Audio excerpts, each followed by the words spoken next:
आनी दोस्तों फिर आ चुका हूँ भोजपुरी के दबंग स्टार खेसारी लाल यादव का जानकारी लेकर। मैं श्रवण कुमार। जो मेरे चैनल को सब्सक्राइब नहीं किया अभी तक सब्सक्राइब करें, नए हैं तो दोस्तों चलते हैं दोस्तों बिना देर के वीडियो को शुरू करते हैं। भोजपुरी के दबंग स्टार खेसारी लाल यादव का टुनटुन यादव का बहुत ही तगड़ा सॉन्ग का रिकॉर्डिंग कंप्लीट हो गया है, जो कि दोस्तों वो गाना आप सबके बीच में एक सप्ताह के अंदर उस गाने का पोस्टर आ जाएगा, जो कि अनंता म्यूजिक वर्ल्ड के लिए गाना शूट किया गया है दोस्तों। जो कि दोस्तों गाना बन के रेडी है, सिर्फ रिलीज होना बाकी है दोस्तों, जो कि बहुत जल्द उस गाने का पोस्टर लॉन्च कर दिया जाएगा।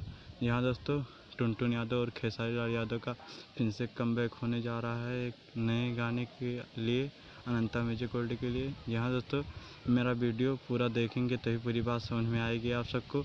दोस्तों चलते हैं, फिर आप सबको मिलूंगा एक नई वीडियो के साथ। तब तक दोस्तों चैनल को सब्सक्राइब नहीं करें, सब्सक्राइब करें। भोजपुरी का हर एक खबर सबसे पहले आता है। चलते हैं दोस्तों, धन्यवाद।